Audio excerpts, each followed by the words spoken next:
그리스도의 선물, 각 사람의 그리스도의 선물의 분량대로 은혜를 주었다라고 시작을 합니다. 이 선물이라는 말은 이제 은사라는 말과 같이 동일하게 쓰입니다. 한문으로는 은사고 이제 한글로는 선물로 그렇게 표현을 하는 것이죠. 그래서 영어 성경에도 더 gift of God이라고 해서 하나님이 주신 선물이라고 그렇게 번역을 하고 있고, 원어 성경에도 카리스라는 단어를 쓰죠. 그래서 은혜, 선물, 은사, 이 말씀은 동어로 이렇게 봤습니다. 이 특별히 이제 그냥 선물이 아닙니다. 그리스도의 선물을 주셨다. 이 말의 의미 안에는 자기 자신이 죄인인 것을 아는 사람이죠. 그러니까 선물이라고 하는 것은 선물의 가치를 알아보는 사람에게 주어지는 은혜입니다. 그러니까 본인 자신이 죄인인 것을 아는 사람이 하나님으로부터 받은 선물이 그리스도라는 얘기죠. 그래서 그 선물을 주신 것이다 로 시작합니다. 그리고 이제 교회 안에 두 번째 선물을 주셨는데 역시 동일한 단어로 쓰고 있죠. 역시 은사나 선물로 쓰고 있는데, 교회를 온전히 유지하고 참된 생명들이 보존되어지고 잘 공급되어질 수 있도록 세운 직분이 있는데, 그 직분이 이제 오늘 그 말씀 11절에 어떤 사람은 사도로, 어떤 사람은 선지자로, 어떤 사람은 복음 전하는 자로, 어떤 사람은 목사와 교사로 세우셨다고 합니다. 이 말씀을, 이 선물이 어떻게 주어졌는가를 확증하기 위해서 이제 이어진 말씀 안에는 8절 말씀에 보면은요, 시편 68장 16절을 인용을 해서 기록된 말씀이거든요. 이 은사들이 어떻게 성도에게 공급되어졌는가, 이 설명을 하게 하는 것이죠. 그래서 시편에 보면은 주께서 높은 곳으로 오르시며 사로잡은 자들을 취하시고 선물들을 사람들에게서 받으시며 반역자들로부터 받으시니 여호와 하나님이 그들과 함께 계시기 때문이라고 말씀을 하죠. 다윗은 여호와로부터 기름 부음을 받은 사람입니다. 근데 그는 많은 전쟁을 했습니다. 많은 전쟁을 했지만은 그 전쟁마다 승리를 했지요. 근데 다윗은 무엇을 알았냐면 이 전쟁은 자기가 한 것이 아니다. 여호와께 속한 전쟁이었고 여호와의 전쟁이었다. 그렇게 다윗은 감동을 받고 그 전쟁에 임하였고, 역시 하나님이 하신 전쟁이기 때문에 승리할 수밖에 없었다라는 것입니다. 그래서 이 고대의 사회에서는 이제 전쟁 가운데 한 나라가 이기면은 그 패배한 나라가 이긴 나라의 왕에게 보물을, 진경을 바치죠. 바치면은 이 왕은 다 갖지 아니하고 백성들에게 나눠줌을 통하여서 그 승리의 기쁨을 서로 만끽을 한 것을 볼 수 있는데, 이 배경 안에서 이제 말씀이 주어진 것이다, 이 말이죠. 본문의 적용을 말씀드리자면 주께서 이로 올라가실 때입니다. 올라가실 때에 사로잡힌 자들을 사로잡아내시고 그들에게 선물을 주셨다라고 그렇게 말씀을 합니다. 이 말씀에 영감을 받은 바울 사도는, 그러니까 시편 28절의 말씀에 인용을 해서 이 말씀에 영감을 받은 사도의 고백이요. 이것은 사도의 고백인데, 예수님께서 높은 곳에 계셨죠. 하나님 보좌에 있었단 말이죠. 그래서 그분이 이 땅에 낮은 곳에 내려오셨죠. 종의 형체를 가지고 내려오셨다, 이렇게 성경은 표현하잖아요. 그래서 낮은 곳으로 내려오신 걸 뭐라고 합니까? 성육신하셨다라고 합니다. 왜 이 낮은 곳에, 땅에 지존하신 하나님이 이 낮은 곳에 내려오셨느냐? 그것은 자기 백성들을, 죽음의 종로로 타는 자기 백성들을 구원하시기 위해서 내려오셨다, 이 말이죠. 그래서 이 일을 하시기 위해서 그분이 바로 십자가에 들린 것입니다. 요한복음 12장 32절에서 33절의 말씀, 내가 땅에서 들리면 모든 사람을 내게로 이끌겠노라 하시니, 이렇게 말씀하시면 자기가 어떠한 죽음으로 죽을 것을 보이려 하심이라고 합니다. 예수님께서 땅에 들렸는데 들린 사건이 바로 십자가에 들렸죠. 왜 그럼 주님께 십자가에 매달리셨느냐? 그것은 바로 자기 백성을 구원하시기 위해서 자기의 몸을 내어주시기 위해서 십자가에 오르셔서 사단의 권세를 꺾어버리셨다 이 말이죠. 그래서 거기에서 하나님의 승리는 바로 이제 십자가에 있는 것이죠. 그 십자가 안에 모든 승리의 비결이 담겨져 있다. 이런 말씀을 합니다. 근데 이런 이제 동일한 은혜, 하나님이 주신 동일한 은혜의 선물 그리스도를 마음에 받은 사람들을 뭐라고 하냐면은 그리스도의 몸이 되었다. 그리고 이들은 한 몸이 되었기 때문에 한 형제이고 한 자매인 교회가 되었다. 이 교회는 그리스도를 몸으로 그리스도를 머리로 함을 통하여서 존재할 수밖에 없다. 이렇게 이제 에베소서는 계속적으로 말씀을 이어갑니다. 그래서 여러분 교회가 유대는 생명은 지체들이 머리와 잘 그렇게 순환되는 관계에 있어야만이 되는데 이 머리와 잘 순환되는 관계를 잘 적합하도록 하기 위해서 세운 자들이 누구냐면은 직분자다. 직분자. 그래서 여기에 뭐 사도 시작해서 쭉 이제 선지자 이런 직분을 세웠죠. 근데 이 직분들은 이제 우리 이 장로계에서는 이제 크게 두 가지로 나누죠. 항존직과 임시직으로 나누고 있습니다. 헌법에는요. 그래서 이 항존직은 곧 이제 장로와 집사를 항존직이라고 합니다. 이 항존직은 뭘 하냐면은 성도 두 직분이 나누고 있는데 장로란 직분에는 뭐가 있냐면 이제 장로 두 직분이 있는데 칠위 장로와 겸하여서 가르치는 장로가 있습니다. 이게 칠위도 하고 가르치는 것을 하는 것을 목사라고 합니다. 교회에서는요. 그리고 이제 칠위만 하도록 되어 있는 구조가 장로 직분이다. 이렇게 구분을 하고 있지요. 그리고 임시직으로는 이제 전도사, 권사, 서리집사 등을 임시직이라고 이렇게 한정되어 부르고 있습니다. 하지만 성경에서는 이제 교회 임시직을 그렇게 말을 하지 않고 있죠, 사실. 성경의 그 기록이 완성되기까지 임시로 창설된 직원이 누구냐면은 바로 있다는 거예요. 그래서 그분들이 어떤 분인지라면은 선지자, 사도, 복음 전환자들입니다. 이 선지자, 사도, 복음 전환자들은 성경이 완성되기까지의 임시 직분을 맡아서 이제 그 직분이 완성이 되어지면은 사라지는 직분이라는 것입니다. 그럼 여기 이제 선지자나 사도들은 지금 우리가 없기 때문에 부를 수가 없겠지만은 그러면 복음 전하는 자가 왜 임시 직분이냐 이렇게 물을 수가 있는데 오늘날 사실 그 복음이 아닌 복음을 가장하고 위장해서 나타나는 복음들이 아주 많습니다. 그러니까 사람들의 구매에 맞게 잘 이렇게 짜집기하고 만들어내면은 그럴싸하게 되어지고 굉장히 좋아하고 환영을 하지요. 그래서 기적과 표적을 좋아하는 사람들이 거기에 맞게 적절하게 해주고 또 지식을 추구하는 사람이 또 지식적인 설교를 해야 되고 또 아무튼 여러 가지로 그렇게 나눌 수가 있겠는데 이것은 사실 이제 사도들이 전한 복음은 아니다라고 할 수가 있습니다. 사도들이 전한 복음은 무엇이냐? 고전 1장 18절에서 24절까지 말씀 읽어보면은 유대인들은 표적을 원했습니다. 그리고 헬라인들은 지혜를 원했죠.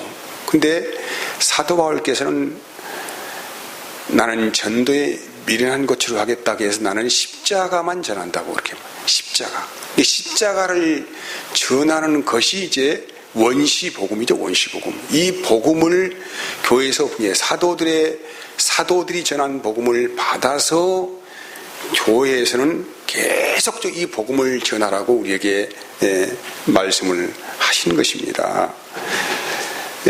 그래서 교회가 세워지는 근본적 받침은 사도들이 전한 복음 위에 교회가 세워졌다 이 말이죠. 그래서 이걸 복음 전하는 자라고 복음 전하는 자. 그럼 목사와 교사는 무엇인가 라고 해도 디모데후서 1장 10절에서 11절까지 말씀을 보면은 이제는 우리 구주 그리스도 예수의 나타나심으로 말미암아 나타났으니 그는 사망을 패하시고 복음으로써 생명과 썩지 아니할 것을 드러내신지라. 내가 이 복음을 위하여 선포자와 사도와 교사로 세우심을 입었노라고 누가 이야기합니까? 바울 사도께서 본인 자신이 선포자고 사도고 교사다 이렇게 본인 자신을 소개했어요. 다시 말한다면은 역시 목사와 교사도 원래적 의미는 사도제에 국한돼 한정된 그런 사역인 것을 알 수가 있습니다. 그러면 오늘날 교회에서 말하는 목사나 장로들이나 이분들은 어떤 분들일까라고 하는 것이죠. 말씀을 계속적으로 들여다보면은 이제 읽어보면 이런 내용이 있어요. 사도들이 복음을 전하여서 각 지교들이 세워지잖아요. 세워지면은 그분들이 빠져나오면서 반드시 교회 장로들을 세우고 집사를 세워요.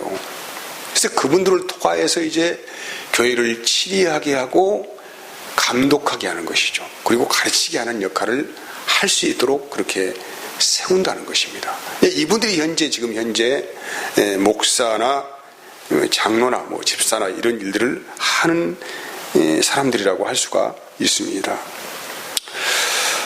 근데 아무튼 이 교회에 그렇게 장로로 세워진 사람들은 다른 것을 전하라고 한 것이 아니고 반드시 사도들이 전한 복음을 생명으로 알고 그 복음을 이하에서 순교의 길을 갈 수 있는 사람들을 부르신 것이죠. 그래서 이것이 이제 성경이라고 해요. 성경. 여기에 이어진 말씀이 이제 뭐냐고, 어떻게 우리가 교회를 세울 것이냐에 대한 문제가, 그 직분자들은 어떤 마음을 가지고 이 교회를 세우느냐. 이 말씀이 이제 고전 12장을 보면은 은사의 지금에 대해서 여러 가지로 이렇게 설명을 하죠. 은사는 한 가지나 지금은 여러 가지다 하는 그 말씀을 쭉 고전 12장에 이어가면서 거기에는 이제 하나님이 주신 선물, 곧 은사에 대해서 지혜, 지식, 병고침, 능력, 행함, 예언함, 영들 분별, 각종 방언 말함, 방언 통역 등이 있다라고 기록하고 있습니다. 그러면 이제 우리가 여기서 질문하세요. 이런 은사들이 지금도 지속적으로 일어나고 있느냐? 아니면은 성경의 완성하게 다 끝나버렸느냐? 이런 다툼이 지금도 계속적으로 팽배하게 지금 대립하고 있습니다. 성경이 완성을 통하여 다 끝나버렸다. 지금 이 은사는 지금 나타나고 있지 않다. 아니다. 지금도 여전히 이런 은사들은 여전히 교회에 존재하고 있다. 이런 이제 두 파들이 갈라져가지고 심각한 그런 신학적인 다툼이 현재 있다는 것입니다. 하지만 이제 은사들이 그러면 그 은사들이 지금 지속적으로 나타나고 있느냐에 대한 질문에 대해서 단 어떤 사람도 그 근거를 정확하게 제시하지 못하고 있다는 것입니다. 지금 어떤 능력이 행해지고 있습니까? 지금 어떤 예언들이 나타나고 있습니까? 지금 방언 통역의 은사가 지금도 생성되고 있습니까? 없다는 거예요. 우리는 그런 은사들을 지금 찾아볼 수가 없습니다. 근데 우리가 지금 가장 이제 흔하게 대면하는 것이 뭐냐면은 방언이다. 이렇게 말해요. 방언. 지금 방언이 계속되고 있다. 이렇게 이제 주장을 많이 하죠. 물론 여기에 설교하는 저도 한때는 방언을 굉장히 많이 했습니다. 거의 20년 이상 그 방언을 했죠. 했는데 여기도 역시 이제 방언에 대한 다툼이 많습니다. 갑론을박이 있다 이 말이죠. 그래서 명확하게 그 답을 내놓지 못하고 있는 게 사실입니다. 사실이고, 그리고 심각한 것은 방언 통역하는 사람은 한 사람도 없습니다. 아직. 그러니까 방언은 존재하는데 방언 통역이라고 하는 사람들을 내놓아 봐라 하면은 단 한 사람도, 다른 나라는 모르겠지만은 한국 안에서는 방언 통역자가 없다 이 말이죠. 이제 그럼 도대체 그러면 이제 제 개인적인 생각으로 이 방언이 무엇이냐라고 저는 곰곰이 생각을 해 보았어요.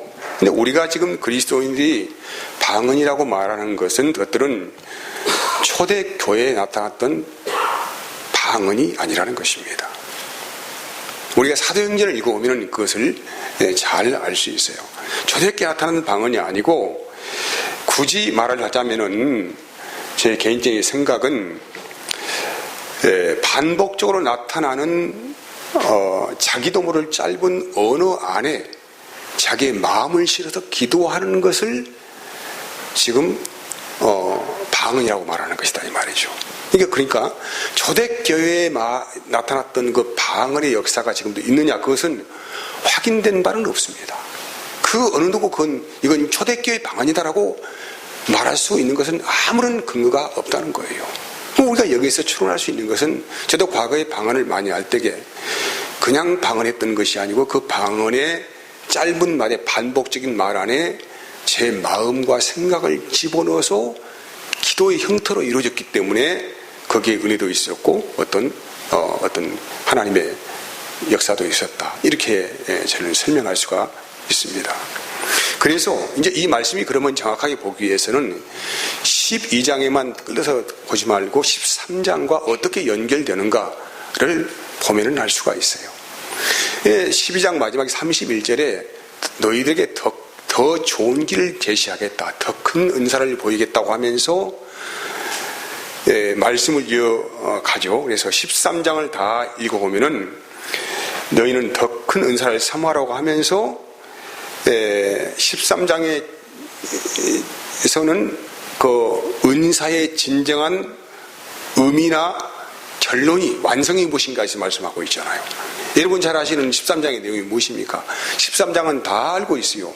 사랑을 중심으로 한 말씀이다 라는 걸 알 수가 있습니다. 그래서 13장의 끝머리에 가면은 온전한 것이 오면은 부분적으로 하던 것들이 다 사라진다, 이렇게 말씀하고 있죠. 여기서 온전한 것은 쭉 읽어보면 아시겠지만 믿음도 있고 소망도 있고 사랑도 있는데 그 중에 제일은 사랑이다, 아주 명확하게 이 끝을 맺고 있거든요. 그래서 성경은 하나님의 영감을 받은 사람들의 기록물 아닙니까? 우리는 다른 걸 믿는 것이 아니죠. 성경에 기록된 말씀 안에서 우리의 신앙생활의 기본을 잡아가고 또 터전을 읽어가고 살아가고 있지 않아요.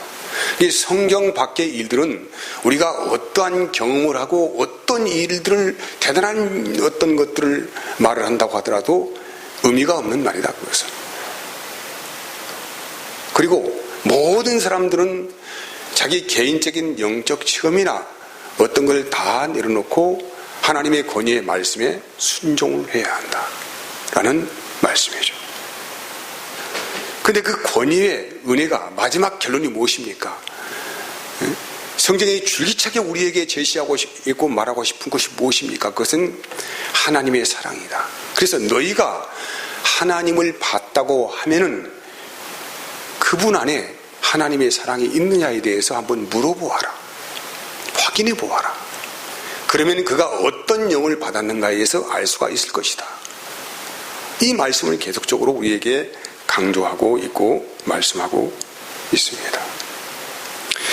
그래서 여러분, 오늘 본문의 말씀 안에는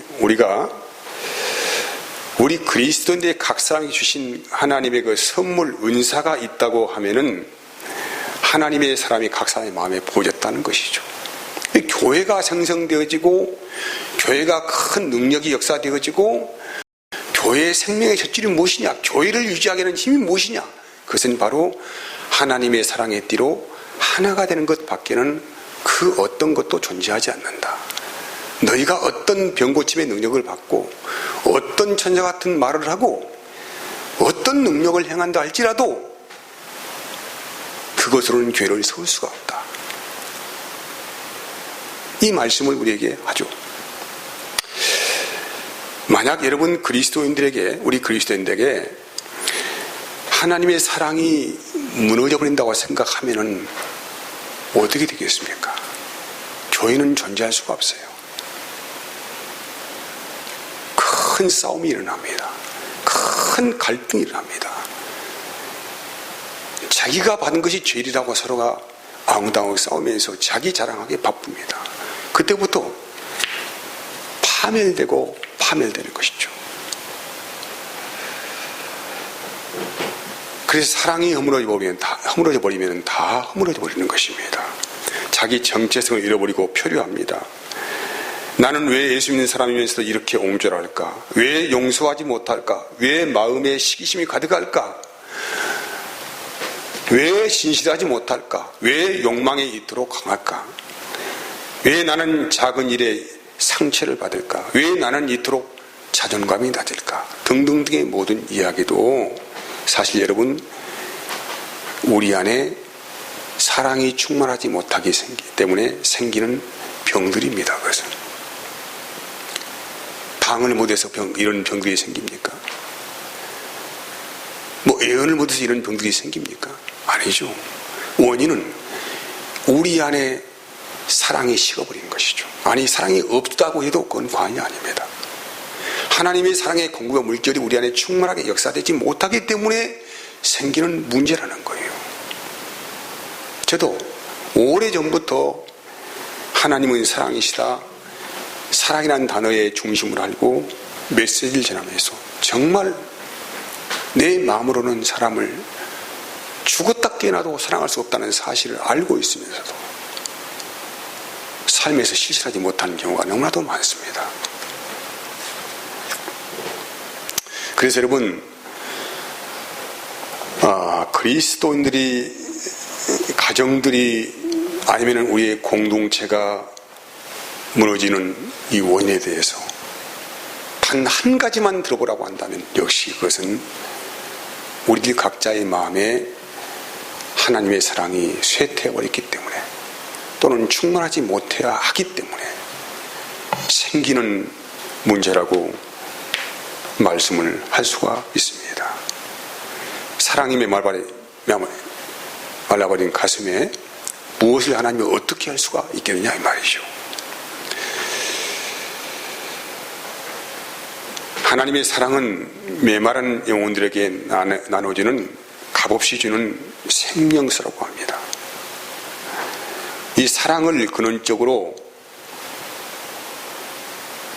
알면은 그 사랑의 능력이 우리 가슴에 공급되어지면은 그때부터 내가 사람을 치유하는 자로, 사람을 세우는 자로, 나의 자존감이 높아지는 자로 그렇게 세워질 수밖에 없습니다.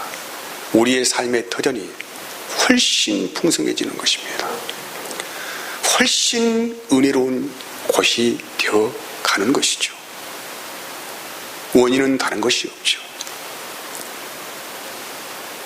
우리의 가슴에 하나님의 사랑이 메말라 버린 것입니다. 그래서 7절의 말씀에 이렇게 다시 읽어봅시다. 우리 각 사람에게 그리스도의 선물의 분량대로 은혜를 주셨다고 해요. 이 말씀을 다시 한번 번역해 보면은 각 사람에게 적절하게 주신 하나님의 선물이 있다는 것입니다. 이걸 은사라고 합니다. 저는 이 말씀을 다른 각도로 생각해 보았습니다. 이 말씀은 조화 균형이다. 여러분, 세상에서 가장 잘 어울리는 파트너가 있다고 한다면은 서로 다른 사람들이 만나서 조화롭게 이렇게 균형을 잡아가는 것이 얼마나 아름답게 보이는지 모르는 것입니다. 남녀는 왜 그렇게 사랑에 쉽게 빠지겠습니까? 남자와 여자는 신체의 구조가 다르고 마음의 형태가 다릅니다. 이 다름이 만나서 서로의 관계 안에서 조화를 이루기 때문에 그것이 깊은 사랑의 관계로 그렇게 발전해 가는 것입니다. 하나님께서 아담을 만드셨을 때에 하신 말씀이 너를 돕는 배필로 내가 여자를 만들어 주겠다라고 합니다. 이 돕는다는 의미 안에는 아담이 현재 가지고 있지 못하는 그 어떤 것을 가진 존재를 하나님께서 더 만들어 주겠다 이 말이죠. 아담이 가지지 못하는 신체 구조가 있습니다. 아담이 가지고 있지 않는 어떤 마음의 형태가 있습니다. 이것을 가진 한 존재를 만들어서 너와 함께 하게 하겠다. 이것을 돕는 배필 아닙니까? 이 다름을 통하여서 아담과 하와는 정말로 하나가 되었습니다. 조화가 되었다 이 말이죠. 곧 조화는 건강한 삶의 균형을 만들어낸다는 것입니다. 이것이 하나님께서 다름을 통하여 만들어내신 축복 중에 축복이었다는 것입니다. 그래서 여러분, 우리의 몸도 각기 다 기관마다 형태가 다르고 하는 일이 다 달라요. 다 입이겠다고 한다면은, 다 듣는 귀가 되겠다고 한다면은 우리의 몸은 구성될 수도 없습니다. 성립될 수가 없습니다. 우리 몸에는 수많은 장기가 있습니다. 수많은 세포가 있습니다. 이것들이 잘 조화를 이루어가면서 각자의 다름 안에서 함께 연결되어져서 연약함을 서로가 보충하고 있기 때문에 우리의 몸의 건강한 생태계를 그렇게 유지하는 것처럼 주님의 몸된 교회가 그렇게 구성되어 있다 이 말이죠. 그래서 우리는 다름을 탓해서는 안 된다 이 말이죠. 내가 가지고 있지 못한 것들에 대해서 상대는 충분히 가지고 있다는 것입니다. 이런 구성 요건들이 조화롭게 잘 이루어지면은 아름다운 하모니를 이루어가고 이제 이것을 뭐라고 합니까? 사랑이 그리스도의 사랑으로 하나가 되었다. 이렇게 우리가 말할 수가 있는 것이죠. 지금 러시아와 우크라이나가 전쟁을 하고 있습니다. 러시아는 천연 가스 자원이 굉장히 풍부한 나라예요. 반면에 또 우크라이나는 유럽의 빵 공장이라고 할 만큼 곡물이 생산이 풍부한 나라입니다. 이 두 나라가 전쟁을 하는 동에 지금 세상이 난리가 났습니다. 급격한 인플레이션이 막 가동되고 있고 나라마다 망한다고 신음소리를 내고 있습니다. 한 나라만 독식에서 잘 사는 것이 아니죠. 모든 것이 조화 공존 안에서 균형을 이루어가면서 살아가는 시스템으로 만들어졌다는 것입니다. 이와 같이 교회는 그렇게 구성되어 있습니다. 하나님께서 우리 각자에게 부르심에 합당한 것을 선물을 주셨습니다. 그래서 이 선물을 받은 자들은 네건 내 것을 말하는 게 아니죠. 하나님의 부르심에 합당하게 사는 그 부르심에 소홀한 삶을 살아서는 안 된다는 것을 우리에게 말씀하는 것입니다. 하나님의 사랑으로 연합되어서 서로에게 필요한 그런 장기들이 되어가는 거예요. 장기들. 이 몸으로 표현하니까 장기들이 되어가는 것입니다.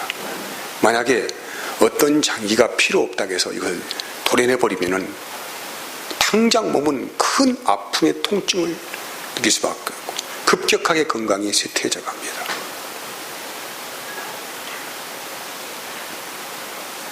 모세에게 하나님께서 붙여준 것이, 모세는 말을 잘 못하니까 그 형 아론을 붙여주어서 그 사역을 같이 동역하게 하셨습니다.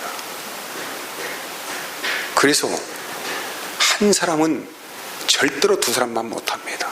또한 두 사람은 절대로 세 사람만 하지 못한다는 거예요. 이게 삼겹살은 끌 수 없다고 말씀하고 있지 않습니까? 우리 여러 직분들은 하나님께 주신 은혜의 선물입니다. 이것들을 통하여 나의 건강이 유지가 되는 거예요. 상대의 건강을 유지시키는 통로를 통하여 나의 내줌을 통하여서 내 자신이 훨씬 풍성해지고 건강한 생명을 유지할 수 있는 비결을 우리에게 말씀하고 있다는 것입니다. 그래서 받는 자보다 누가 더 복이 있어요? 주는 자가 더 복이 있는 것이죠. 여러분 생각해 보세요. 받는 자의 기쁨이 더 크겠습니까? 주는 자의 기쁨이 더 크겠습니까? 누구에게 뭘 준다고 하는 것은 그만큼 우리의 마음이 풍성하다는 것이죠. 넓다는 것 아니겠습니까?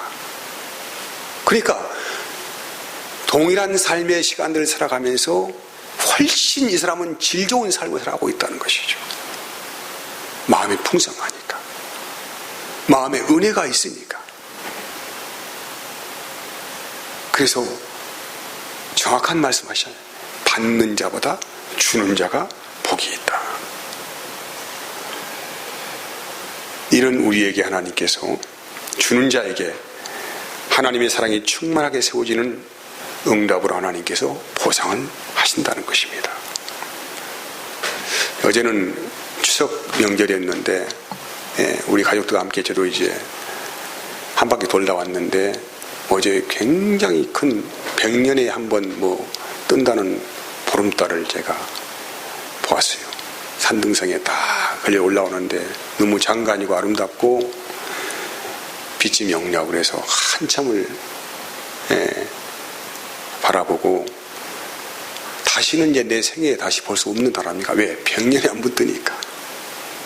그래서 가슴에 담고 이렇게 돌아오면서 이상하게 그냥 마음이 서글픔, 애잔한 서글픔이 그게 다 밀려 들어오더라고요. 제 마음에 스치는 것이 나는 지금 영원하지 않는 것을 붙들고 살고 있지 않을까라는 생각이 들었어요. 나는 지금 무엇을 향하여 달려가고 있을까 하는 생각이 갑자기 밀려 들어와서 참 마음이 어떻게 무겁더라고. 마음이. 우리 인생의 시간이 그렇게 많이 주어지지 않는 시간인데